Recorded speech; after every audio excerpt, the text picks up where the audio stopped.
Bugun men sizlarga pensionerlar uchun juda muhim bo'lgan masalani tushuntiraman. Qaysi holatlar pensionerga taqiqlanadi, qaysi xatti harakat pensioniya to'lovining to'xtatilishiga, ortiqcha olingan pulni qaytarishga, hatto javobgarlikka olib kelishi mumkin. Bu ma'lumot har bir pensionerga, pensionerning farzandlariga, nevaralariga, pensioner nomidan karta ishlatadigan yoki hujjat topshiradigan odamlarga bevosita tegishli. Chunki ko'p muammo qasddan emas, bilmaslikdan kelib chiqadi. Shu videoni oxirigacha ko'ring. Men oddiy tilda, hayotiy misollar bilan tushuntiraman. Oldin qanday edi? Hozir nimalarga e'tibor kuchaydi? Kim xavotir olishi kerak? Kim esa bemalol bo'lishi mumkin? Kanalga hoziroq obuna bo'ling, videoga like bosing. Chunki bunday ma'lumotni vaqtida bilish pulingizni, asabingizni va huquqingizni saqlab qoladi. Avvalo bir narsani aniq aytaman. Pensioner bo'lish faqat pul olish degani emas. Pensiya davlat tomonidan belgilangan tartibda beriladi. Demak, uni olishda ham majburiyatlar bor. Ko'pchilik men pensiyaga chiqqanman. Endi davlat menga har oy pul berishi shart deb o'ylaydi. Umuman olganda, agar pensiya tayinlangan bo'lsa, fuqaro uni olishga haqli. Lekin ayrim holatlarda pensioner yoki uning yaqinlari ma'lum o'zgarishlarni yashirsa, noto'g'ri ma'lumot bersa, boshqa odamning pulini ishlatsa, qonuniy muammo paydo bo'ladi. Oldin ko'p ish qog'oz orqali yurardi. Pensionerning yashash joyi, ishlayotgani, boshqa davlatga ketgani, vafot etgani, nogironlik guruhi, boquvchisini yo'qotganlik holati kabi ma'lumotlar hamma joyda darhol ko'rinmasdi. Natijada kimdir o'z vaqtida xabar bermasdi. Kimdir bilmasdan ortiqcha pul olib qo'yardi. Kimdir esa ataylab tizimdagi sustlikdan foydalanardi. Hozir esa elektron bazalar ko'paydi. Bank kartalari, FHDYO ma'lumotlari, soliq organlari, migratsiya, tibbiy ijtimoiy ekspertiza, ish staji va ish haqi bo'yicha axborotlar bir-biriga bog'lanib bormoqda. Shuning uchun hech kim bilmaydi degan eski tushuncha endi ishlamaydi. Eng muhim o'zgarish shuki, pensionerning holatida pensiyaga ta'sir qiladigan o'zgarish bo'lsa, uni yashirish xavfli. Masalan, pensioner vafot etganidan keyin uning kartasiga tushgan pulni farzandi yechib olsa, bu oddiy uy puli emas. Bu davlat tomonidan tirik pensionerga mo'ljallangan to'lov. Agar o'lim fakti qayd qilingan bo'lsa, keyingi davr uchun tushgan pul ortiqcha to'lov hisoblanishi mumkin. Yana bir misol, o'quvchisini yo'qotganlik pensiyasini olayotgan talaba o'qishni tashlasa yoki kunduzgi ta'limdan sirtqiga o'tsa, bu holat pensiyaga ta'sir qilishi mumkin. Buni yashirish taqiqlanadi. Asosiy qism 1. Nimalar bilish kerak? Kim xavotir olish kerak? Kim xavotir olmasligi kerak? Birinchi taqiq. Yolg'on hujjat bilan pensiya olish mumkin emas. Bu eng oddiy, lekin eng og'ir oqibatli holat. Ish staji, ish haqi, nogironlik, qaramog'ida bo'lganlik, o'quvchini yo'qotganlik, yashash joyi, o'qish joyi haqida noto'g'ri ma'lumot berish taqiqlanadi. Masalan, odam 25 yil ishlaganini aytib, aslida 12 yil staj bo'lsa, soxta ma'lumot orqali pensiya miqdori ko'paytirilgan bo'lsa, keyin bu aniqlansa ortiqcha to'langan summa qaytarilishi talab qilinadi. Agar farq oyiga 300 ming so'm bo'lsa va bu 3 yil davom etgan bo'lsa, umumiy ortiqcha to'lov 10 million 800 ming so'm bo'ladi. Bunga yana tekshiruv, tushuntirish, sud yoki undiruv xarajatlari qo'shilishi mumkin. Ikkinchi taqiq. Pensioner vafot etgandan keyin uning pensiyasini olish mumkin emas. Men buni alohida urg'ulan aytaman. Chunki hayotda eng ko'p uchraydigan xatolardan biri shu. Masalan, otaxon 12 mart kuni vafot etdi. Uning kartasiga 1 aprel kuni pensiya tushdi. Farzandi baribir dadamning puli dorilarga, qarzlariga, marosimga ishlatamiz deb yechib oldi. İnsoniy jihatdan tushunarli bo'lishi mumkin. Lekin huquqiy jihatdan har doim ham to'g'ri bo'lavermaydi. Pensiya kimga va qaysi davr uchun hisoblanganiga qaraladi.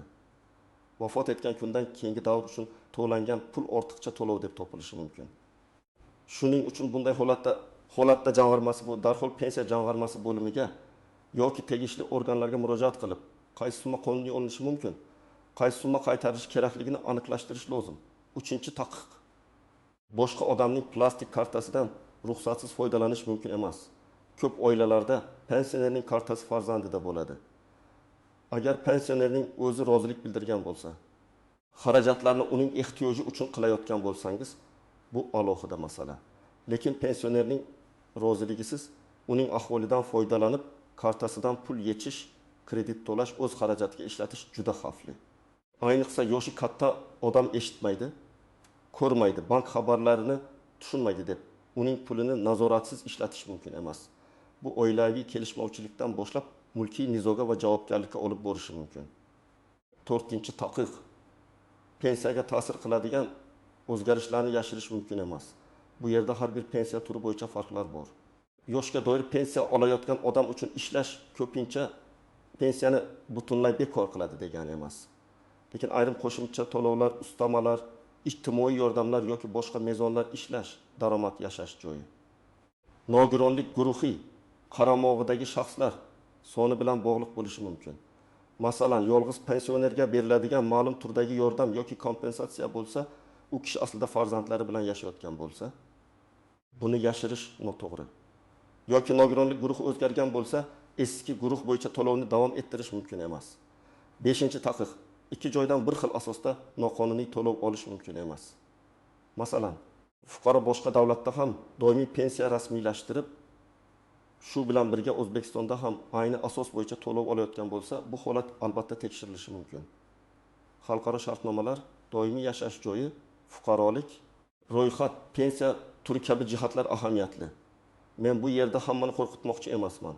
Chet elga vaqtincha borib kelish bilan boshqa davlatda doimiy pensiya olish bir xil narsa emas. Lekin doimiy ko'chib ketgan, boshqa davlatda hisobga turgan, shu davlatdan pensiya olayotgan odam O'zbekistondagi to'lov bo'yicha albatta huquqiy maslahat olish kerak. Endi kim xavotir olish kerak? Birinchi navbatda pensionerning hujjatlarida eski, noto'g'ri yoki shubhali ma'lumot borligini biladiganlar. Masalan, ish staji bo'yicha arxiv ma'lumoti aniq emas. 1 yillik ish 2 yil qilib ko'rsatilgan. Ish haqi ma'lumotnomasi tanish orqali olingan. Ikkinchi guruh. Pensioner vafot etgandan keyin ham uning kartasidan pul ishlatganlar. Uchinchi guruh. Nogironlik, boquvchisini yo'qotganlik, talabaga bog'liq pensiya. Qaramog'ida shaxs borligi kabi holatlarda o'zgarish bo'lsa ham xabar bermaganlar. 4-chi guruh. Pensionerning kartasini o'zida ushlab, uning pulini o'z ehtiyojiga sarflayotgan yaqinlar. Kim xavotir olmasligi kerak? Pensiyasi qonuniy tayinlangan, hujjatlari toza, o'zgarish bo'lsa vaqtida xabar bergan, kartasidagi pulni o'zi boshqarayotgan pensionerlar ortiqcha qo'rqmasin. Ishlayotgan pensioner ham darhol vahimaga tushmasin. Chunki yoshga doir pensiya oluvchi pensioner ishlashi mumkin bo'lgan holatlar bor. Masala ishlashning o'zida emas. Masala bu ish pensiya miqdoriga yoki qo'shimcha to'lovlarga ta'sir qiladimi? Shuni aniqlashda. Agar siz shunchaki pensiyadasiz va qo'shimcha ravishda qorovul, o'qituvchi, hamshira, hisobchi yoki bozorda sotuvchi bo'lib ishlayotgan bo'lsangiz, eng to'g'ri yo'l rasmiy holatingizni tekshirtirib oling. Shunda keyin siz ishlagan ekansiz, falon ustamani to'g'ri to'langan degan muammo bo'lmaydi. Hayotiy misollar bilan tushuntiraman. Birinchi misol, Oltin tekis yoshli onaxon oyiga 1,2 million so'm pensiya oladi. Kartasi o'g'lida. O'g'li har oy pulning 5-3 ming so'mini onasiga beradi, qolgani uy xarajati deb ishlatadi. Ona rozi bo'lsa va pul haqiqatan ham uy, oziq-ovqat, dori-darmon uchun sarflansa, oilaviy kelishuv bo'lishi mumkin. Lekin ona mening pulimni bermayapti deb shikoyat qilsa, bankdan yechimlar ko'rinsa, bu jiddiy muammoga aylanadi. Shuning uchun karta egasining roziligi va pul sarfi aniq bo'lishi kerak. Ikkinchi misol. 20 yoshli yigit otasining vafotidan keyin boquvchisini yo'qotganlik pensiyasini oladi. Chunki u kunduzgi bo'limda o'qiydi. Keyin u o'qishni tashlab ishlashga kiradi, lekin pensiya hali ham tushib turadi. U o'zi tushyapti-ku deb pulni ishlatadi. 1 yil o'tib tekshiruv bo'lsa, 12 oy davomida ortiqcha olingan pul qaytarilishi talab qilinishi mumkin. Agar oyga 900 ming so'mdan olgan bo'lsa, 10,800,000 so'm qaytarish masalasi paydo bo'ladi. Uchinchi misol, pensioner chet elga 6 oyga farzandinikiga ketdi. Bu har doim pensiya yo'qoladi degani emas. Lekin agar u doimiy yashash uchun ketgan bo'lsa, ro'yxatdan chiqqan bo'lsa, boshqa davlatda pensiya rasmiylashtirgan bo'lsa, vaziyat o'zgaradi. Shuning uchun chet elga ketish muddati, maqsadi, ro'yxat holati va pensiya turini aniqlash kerak. Endi eng nozik joylarga o'tamiz. Birinchi noziklik taqiqlanadi degani hamma narsadan mahrum bo'lasiz degani emas. Ko'p pensionerlar qo'rqib, endi ishlasam pensiyamni olib qo'yishadimi deb so'rashadi. Men buni aniq ajrataman. Pensiya turi ishlash shakli, qo'shimcha to'lovlar va alohida imtiyozlar bor. Yoshga doir pensiya bilan nogironlik pensiyasi bo'g'uvchisini yo'qotganlik bilan pensiyasi bir xil tartibda bog'lanmasligi mumkin. Shuning uchun bitta qo'shnining gapiga qarab xulosa qilmang. Falonchi ishladi, pensiyasi kamaymadi yoki pistonchidan pul qaytarib olishdi degan gaplar sizning holatingizga to'g'ri kelmasligi mumkin. Ikkinchi noziklik.